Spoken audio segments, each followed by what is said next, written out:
All right, so this past week, a couple of semi-major free agent signings. Steph Diggs mainly going to the Patriots. How do you feel about that? Yeah, I mean, we were hoping that he was going to land in Dallas for the sake of, playing alongside his brother. Also just, a decent fit while we hopefully, acquire a young receiver in this year's draft.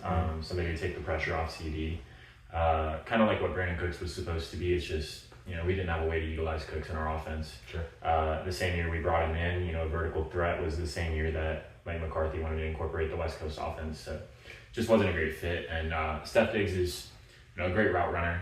He plays just as much in the slot as he does on the outside. I think it's a solid pickup for New England. I just think that there were better moves that could have been had if they had jumped earlier. And that's where I really struggle with this entire New England Patriots offseason. You got Vrabel. You got everybody's number one wish list head coach hire. That's great. What else have you done that's been like first rate? Because you had $120 million in cap space, and I don't know what the number is right now, but it's not that different. Yeah, I want to say it was either like 80 or 90 million last I checked, but they definitely haven't made the splash free agent signing per se. And as far as the receiver position goes, I definitely agree. I wish they put a little bit more emphasis there. With that being said, I don't think they had a bad offseason by any means. A lot of people are saying that 3 years for $69 million is a huge overpay for Steph Diggs. He'll be 35 by the time that year's done. I don't love that, but at the same time, who was Drake May throwing to last year? Like, I don't think anybody... Jalen Polk. I don't think anybody would disagree that was probably the worst receiving core in football last year. And the sad thing is it still might be, but with Steph Diggs, most of his contract is incentive-based. Yes. So the benefit is that if he turns out to be an absolute scrub, he hit total free agent, like unrestricted free agency, so they structured their own deal. Everything about this contract is built to either make the Patriots succeed or make them save money. Yes. And, contrast that with like Deebo Samuel to the Commanders. They took his $21 million contract with like 12 guaranteed. They converted it to 17, all guaranteed. Like, that doesn't help the Commanders at all, because if he performs and he earns a new contract, you have to pay him a lot more. And if he underperforms, you're still paying him this year. Like, I think the terms of that contract with Steph are great. I think he's a good vet at this point. Like, people like to paint him as the ultimate diva receiver in the league. Like, he's still an elite competitor. At least he was in Houston, even struggling with injury prior to that ACL tear. And I think at this point he's willing to take that mentor role. I just think you need to supplement in the draft desperately. Like, there were more moves that could have been made. What if you paired Steph Diggs with Christian Kirk? Like, that would have been worlds better in my opinion, because there's not a receiver 2 or 3 already on this roster. Or even Cooper Kupp. I know you were flirting with that idea previously. Yeah, I mean, like, I know they both want 2 to 3 year deals, but you could afford them both. 23 mil for Steph and mostly incentive based. Same thing with Cooper Kupp. He's getting like, 16 a year, 15 a year? Yeah, something like that. That'd be a really, really good receiving room. And if it's not, it's very easy to pivot out of those deals. I don't see why they cheaped out here. Yeah, I totally agree. And, they did make a couple minor moves on the O-line, signing guys like Garrett Bradbury and Wes Schweitzer. I don't know if he's like a rotational guy or what, but making some effort to fix the mess of an offensive line they had last year. I can appreciate that. And at 4, I think the move is definitely to draft Travis Hunter if he's available. Diggs and Travis Hunter on the outside would be an amazing tandem. Giving Drake May a lot of help, which he really just hasn't had to work with. I think pair Travis Hunter up with maybe like a running back in the second round. There's a lot to go around this year. You have a top pick in round 2. Go get a guy like Hampton from North Carolina, if he's still there, maybe a Judkins, a Travion Henderson, one of those explosive guys early on. And this offense can go from one of the worst and least explosive last year to immediately at least middle of the pack, at least top 15. 100%. Like, that's very reasonable. And I'm not even sold on Drake May for what it's worth. Like, his stats were very underwhelming, and he had all the excuses in the world. But it's like, same thing with JJ McCarthy, who hasn't played a snap. Like, we haven't seen what either of these guys can do with average NFL offense, so we can't make judgment calls on them yet. This is really like their rookie outing. We kind of like to make the same excuses for Caleb Williams. Like, his stats were better, his record was better, but he had no line, so we had excuses for the fact that the Bears missed the playoffs. It's also a very tough division for the Bears. So, like, because of how cheap the Patriots have been this offseason, there are still so many excuses for Drake May. And that's what bothers me, is that it makes it seem like they're trying to justify the bad play they're expecting. And I'm not counting on this being a bad season for Drake May, but maybe a little bit closer to the year, we get some word from training camp. There might be some evidence. It wouldn't shock me that they're not sold on May yet. So I got 2 questions for you. Okay. If you're the Patriots front office, you can get a decent, payout for Joe Milton. Do you hold on to him? You could probably get a 3rd round pick right now for Joe Milton. I agree. That's what the market seems to be, just based on rumors, insiders. If I'm the Patriots front office and I have Mike Vrabel and I just brought in Steph Diggs and we're looking to get a guy like Travis Hunter in the draft, and we're going to have a young core of really talented guys. We let go of guys like Matt Judon last year. We're trying to get younger on both sides of the ball. I want a young quarterback, period. And if we can't get a Justin Fields, and if we don't like Brock Purdy if he tests free agency next year, I'm desperately holding on to Joe Milton. Because, it's the same concept as like the Niners giving up 3 first-round picks for Trey Lance and then also taking Brock Purdy. And Brock Purdy just magically working out. Like, there's a chance that you have the right guy in the building, regardless of what Drake May does. That said, if you feel like you could hit with that 3rd or 4th round pick that you get from Milton, like, there are other guys like that out there too. Sam Hartman. There's a lot of young talent in the NFL, and Joe Milton's really young. He's like 22, 23 years old, but there's no guarantee that he's going to be elite with this Patriots offense either. He's a bigger arm, maybe a little bit more athletic than Drake May, but supposed to be less accurate of a passer. If there's no elite receivers in that unit, like, I'm not necessarily sold on Joe Milton in that Patriots unit either. That's fair. And then my other follow-up question is going to be, moving forward specifically this year, who are you taking as your quarterback, Drake May or Caleb Williams? I'd take Caleb. Caleb showed a lot more last year, and he had a much better team around him, but also a terrible O-line and just comparable play call, I think, is probably how you grade it. Yeah. Definitely excuses for both guys, but Caleb showed great athleticism outside of the pocket, and that's not even what he's best known for. So I think he's a great improviser, great IQ. And you also look at a guy like Ben Johnson, regarded to be, the greatest offensive mind in football right now, other than like Sean McVay, Andy Reid, Kyle Shanahan. Sure.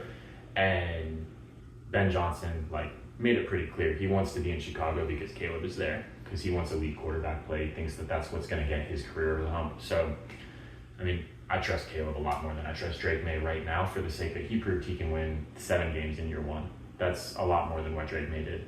100%. And I think that this just goes to show, how important good coaching is.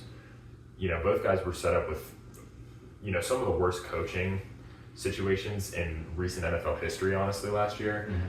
Caleb Williams went through 3 interim coaches, if not more. It was a tire fire upstairs for Chicago. So hopefully Ben Johnson, along with the coordinators he brought in, is going to bring some stability along with some consistent explosive plays from Caleb. And like you said, bringing in a guy like Vrabel, that's just going to bring, steady, consistent production from both sides of the ball. I think he's going to get the defense right, which is what Gerard Mayo couldn't do last year, and I'm excited to see both guys play. For sure. Flipping over to the NFC, Russell Wilson is headed to the Big Apple to play for the New York Giants. I made a stitch about this. I think it's absolutely a placeholder move. I think Russ is on a 1-year deal. Jameis is on a 2-year deal. Both very inexpensive. They're paying a total of $25 million for the quarterbacks in the building right now, and they're paying $25 to Daniel Jones, who doesn't play for them anymore too. Yeah, that's pretty funny. Not game changing at all, but I think Russ is underrated at this point, for the sake of he was winning in spite of a coach who wanted him to tank in Denver. Sean Payton just absolutely wanted him out of the building, was trying to cut him without the GM's consent. And Russ was winning games there. They were in playoff conversations with Russ that second year. I think he was not a cancer in Pittsburgh. I just think he got a bad rap because, that's what Pittsburgh does every year. Right. Pittsburgh didn't make any other major roster moves.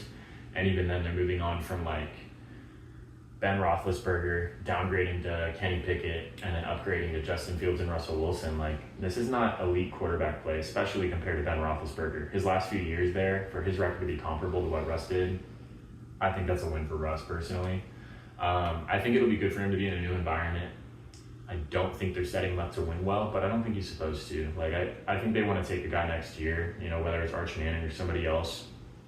And who better to have in the building to develop than Russ Wilson? So if he doesn't wow teams this year, sign him on another year, year or two deal to help develop a young guy. I gotta say, I totally disagree. I think giving him 21 mil a year is outrageous, considering how awful he was last year. And people want to say like, oh, he made the playoffs. Like, Justin Fields was what, 4-2 when he took over? Like, he wasn't taking a team that was 0-3 and bringing them out of the fire. Like, he inherited a decent roster, a decent team, one of the better coached teams in football. I'm going to ask you a question. Okay. What do you think the Steelers' last 5 games of the year, what do you think their record was? It's like 1-4, right? 0-5. 0-5, okay. And how many points per game over that span do you think they scored? Is that like 12 points per game or something? Something atrocious. In that ballpark. So starting from week 15 through their wild card playoff loss, 13, 17, 10, 17, 14. Okay. That's with Najee Harris, George Pickens, Jalen Warren. Like, this wasn't an offense just with zero talent on it. Like, you can't score 14, 13, you 17 need to be in the points. 20 point per game ballpark with those tools. 100%. Absolutely. Like, at the same time, I was giddy with boyish excitement to watch the season opener, the Steelers and the Falcons, because it's two teams that have made huge splash moves. They should look really good. I love that Justin Fields got the start for those first 6 games. I hate that it was just because of injury, because I thought Fields was the better guy. I agree. But Fields also underwhelmed, in my opinion. He was like the leader through his 6 starts in touchdown to turnover, but it was like 10 touchdowns in 6 weeks. Definitely not incredible quarterback play from either of those guys. And I think that speaks more to the mediocrity in the Pittsburgh Steelers front office over the last 5 years since Ben Roethlisberger retired. I want to refresh your memory, and we could honestly even pull the tape from it if we needed to.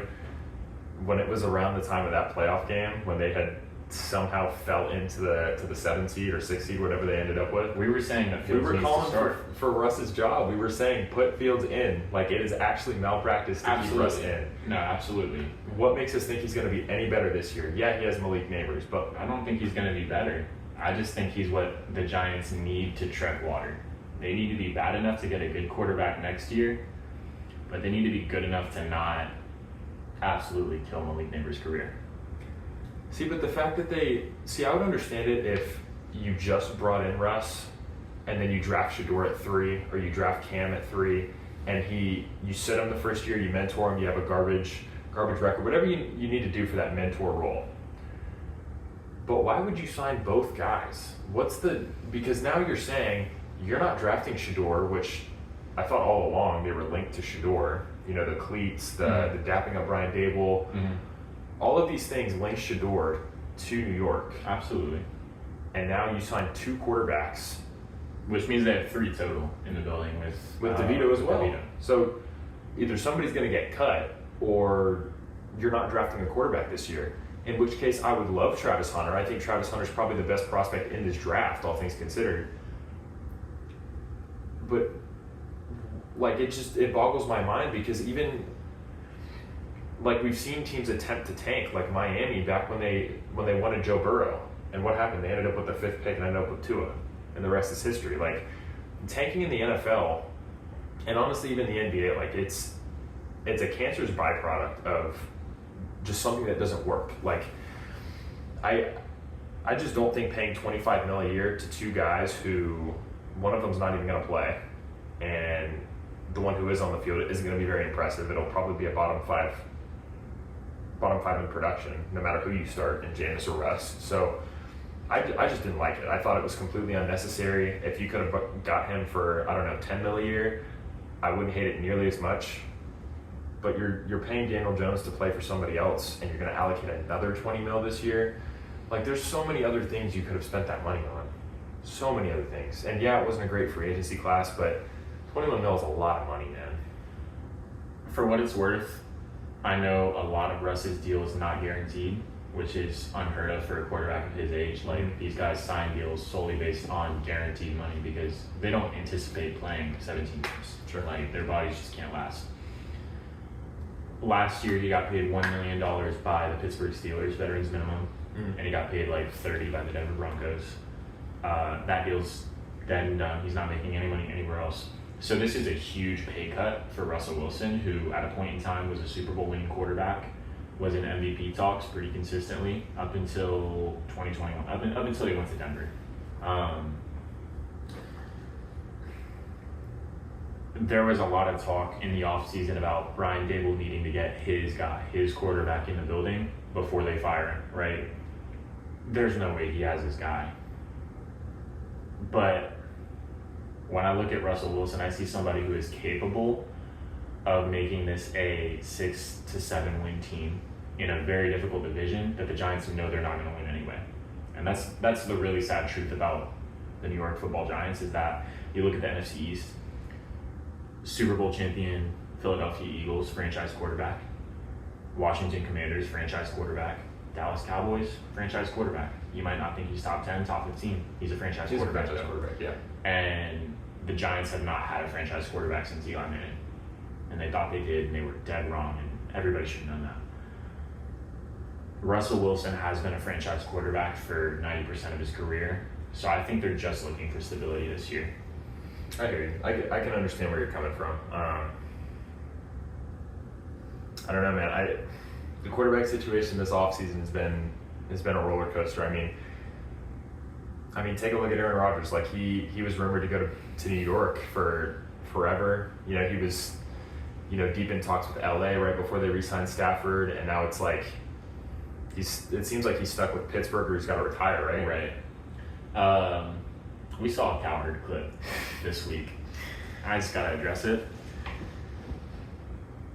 Brock Purdy is signed for this year and no more years on his rookie contract, and he's going to test the waters of 58 to 60 million is the talk. He wants to scrape Dak's deal or exceed it. Sure. Does Brock Purdy deserve Dak money? In my opinion, no. In my opinion, he's a league below. I don't think Dak deserves 60 million. He doesn't deserve 60 million, but he deserves 5 million more than Brock Purdy. He's a league above. Do you gear up to pay Brock Purdy $60 million if you are John Lynch? You and I say absolutely not. Mac Jones is in the building, and he could probably give you just as good play.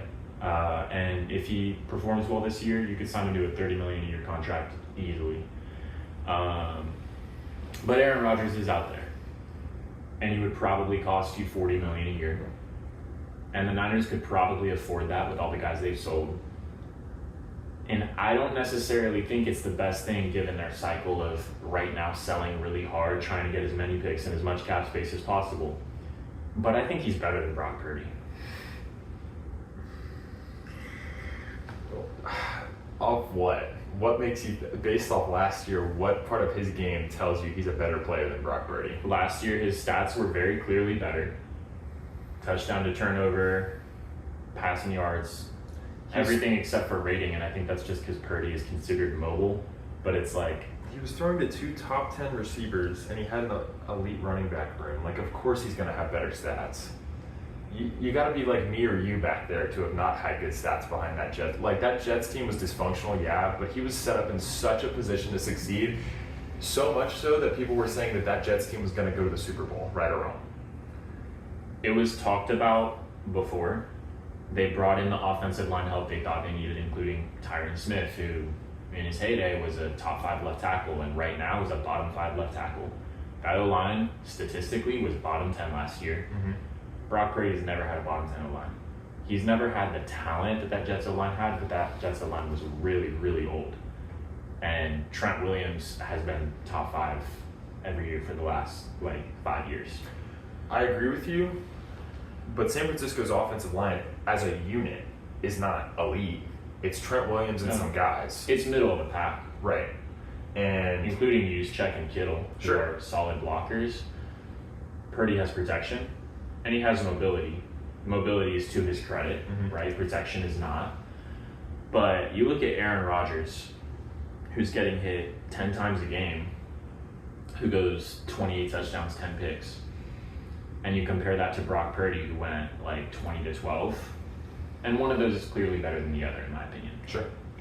No, I hear what you're saying. Like statistically, touchdown to interception ratio, yes, Aaron Rodgers did have a better statistical year than Brock Purdy. I think had they swapped places last year, I think Aaron Rodgers is in a position where he would have been forced into retirement right now. And I think Brock Purdy would have had comparable stats on the Jets last year, throwing to the wide receiver 1 in fantasy through the back half of the year in Devontae Adams, and a top 10 receiver universally in Garrett Wilson. I don't think that's even questionable. Like, you say you think Aaron Rodgers is better than Brock Purdy. I'm not convinced Aaron Rodgers is better than even Mac Jones on that roster. See, but here's the thing. The wide receiver 1 in fantasy for the back half of the year became the wide receiver 1 in fantasy the moment he had Aaron Rodgers throwing to him.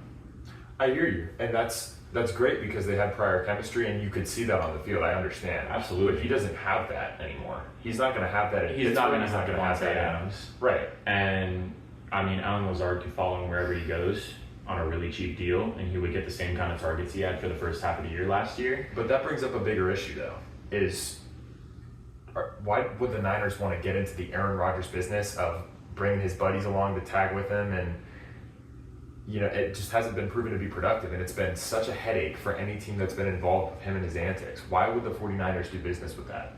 The only reason why is because nobody in the West has been able to scrape 11 wins in the last 3, 4, 5 years other than the San Francisco 49ers. This is the first year that the Niners know they're not going to hit that mark.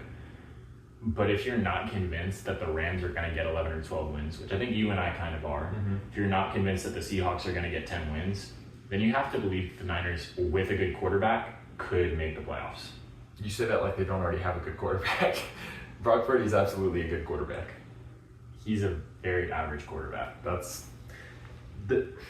Brock Purdy's in the same tier as Dak Prescott, and I think most people would agree with that statement. And you believe Dak Prescott is a top 10 quarterback. He's the same archetype as Dak Prescott. He's a game manager. Yes. He's not elite on his legs. He's a high-end game manager. It's accuracy. That's all you want from him. And when I watch Dak play, I see probably the best tight ball passer in the league. And a big part of that is having CeeDee Lamb for sure. But when I look at Brock Purdy and I see elite backfield every year of his career, elite pass catcher in Brandon Ayuk until last year, elite slot receiver in Deebo Samuel until last year, elite tight end in George Kittle, and the numbers have just never overwhelmed me at any point other than passing yards 2 years ago.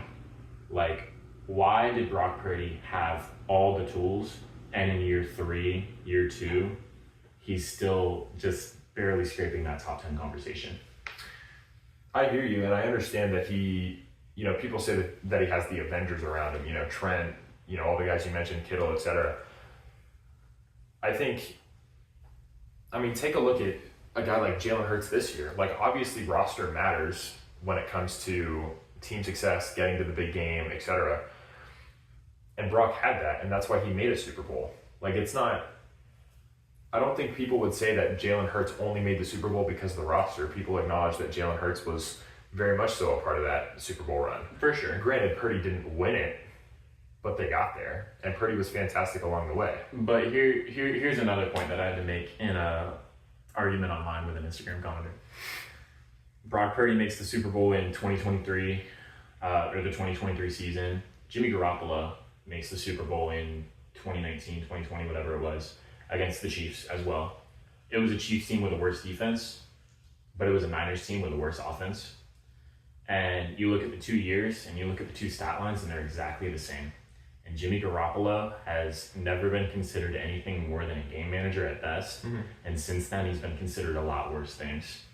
And Garoppolo started as a backup, just learned how to run the offense, and Kyle Shanahan loved that. He loved that he could just manage the system.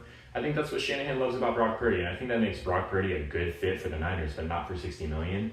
So why not, if you have to sign a quarterback before this year, which I don't think Purdy's necessarily going to hold out, but Jordan Love's held out, and that really surprised me too. If there's talks of a holdout for Brock Purdy, absolutely not. You go sign whoever's available, and Rodgers is probably going to be available until like August or September when he makes up his mind to be a Steeler. Listen, I hear you. Bottom line is we haven't seen a good version of Aaron Rodgers going on 4 years now, since the 2021 MVP. We have not seen elite prime Aaron Rodgers in 4 years. And I'm not saying that Brock Purdy needs 55 or 60 million. I wouldn't pay him that myself. I'm not that high in the guy. I think relatively a 45 to $50 million deal, 50 being at absolute most, is what I'd give the guy. You're right, he is a game manager. And he's not elite with his legs. He's not Lamar, Kyler, Jaden. But the guy can move.